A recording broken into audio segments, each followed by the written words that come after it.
J'ai vu les réactions après Bournemouth. J'ai vu les moqueries comme vous sur les réseaux sociaux.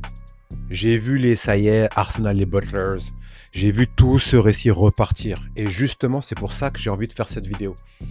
Pas pour en rajouter, pas pour tuer Arsenal, pas pour faire la vidéo que je qualifierais de facile, mais parce que j'ai l'impression que dans toute cette panique, on oublie quelque chose d'essentiel.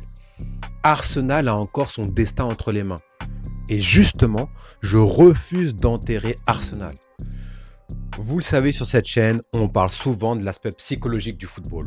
D'ailleurs, abonnez-vous si cet angle vous parle, parce qu'ici, on parle autant d'actualité que de mental. Et là, on est en plein dedans. Oui, City a 2 matchs en retard. Oui, sur le papier, tout pour se resserrer. Mais il faut respecter les dieux du football. Un match à jouer, c'est pas nécessairement un match gagné. 2 matchs à jouer, c'est pas systématiquement 6 points. City a déjà lâché des points.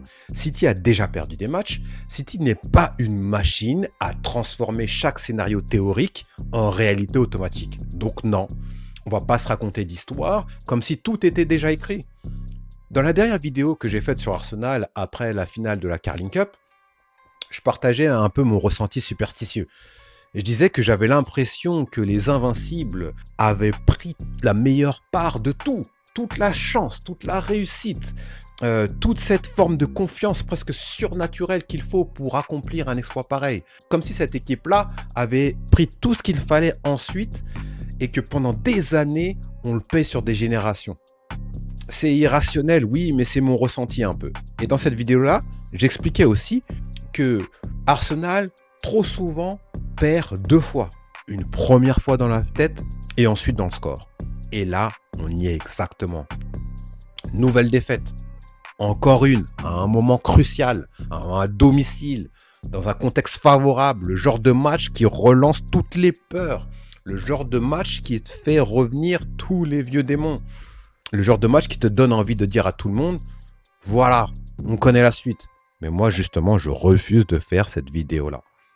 Parce qu'à un moment donné, Arsenal est déjà utilisé comme une blague, comme des moqueries, comme un club qu'on attend au tournant pour le voir tomber. Et nous, supporters d'Arsenal, on ne doit pas être animés par la peur. C'est pas possible, je refuse ça. Parce que le vrai sujet, pour moi, il est là. Oui, Arsenal a un problème de mentalité.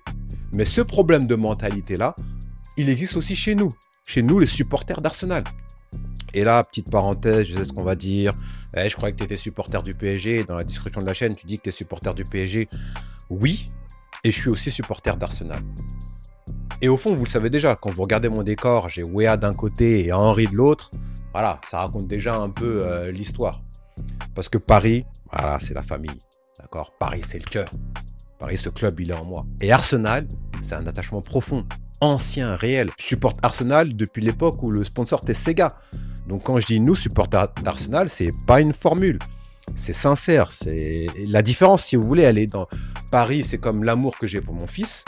Et l'amour que j'ai pour Arsenal, c'est comme l'amour que j'aurais pour le fils d'un de mes meilleurs amis. C'est pas exactement le même lien, bien sûr, mais l'amour, il est réel. L'attachement, il est réel. La protection, elle est réelle. Et parce que justement, cet attachement, il est réel, je peux dire le mot nous. Donc oui, nous, on a un problème de mentalité. Nous, parfois aussi, on enferme ce club dans le récit. Nous, parfois, on rejoue la chute avant même qu'elle arrive. Nous aussi, parfois, on transmet plus d'angoisse que de force. Donc, il faut arrêter. Oui, le vent a tourné. Oui, le matelas de confort, de protection s'est dégonflé.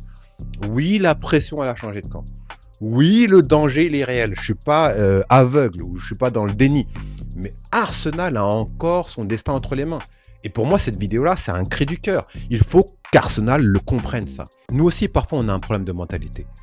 Nous aussi, parfois, on enferme ce club dans un récit. Nous aussi, parfois, on rejoue la chute avant même qu'elle arrive. Nous aussi, parfois, on transmet plus d'angoisse que de force. Et il faut arrêter ça. Oui, le vent a tourné. Je ne suis pas complètement aveugle. Oui, le matelas s'est dégonflé. Oui, la pression, elle a changé de camp. Oui, le danger, il est réel. Mais Arsenal a encore son destin entre les mains. Et cette vidéo, pour moi, c'est un cri du cœur. Il faut qu'Arsenal le comprenne. Il faut que nous aussi, on le comprenne.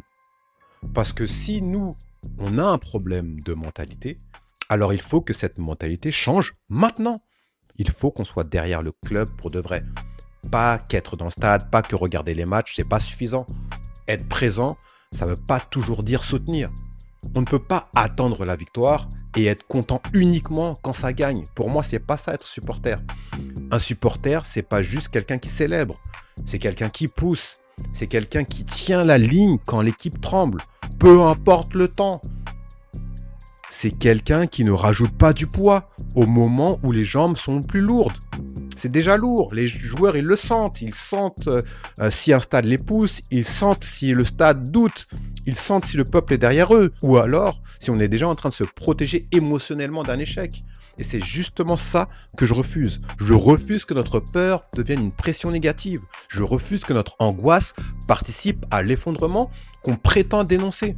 Je refuse qu'avant même que tout soit joué, on commence à préparer les funérailles.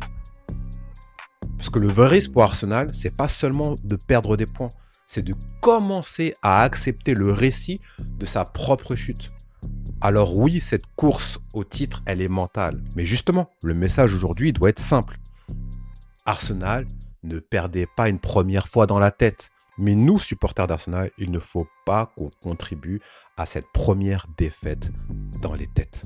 Merci d'avoir regardé cette vidéo. Dites-moi en commentaire ce que vous en pensez, si vous êtes d'accord avec moi ou si alors je suis trop utopiste. Mais bon bref, en tout cas, quoi qu'il arrive, on est ensemble. À très vite.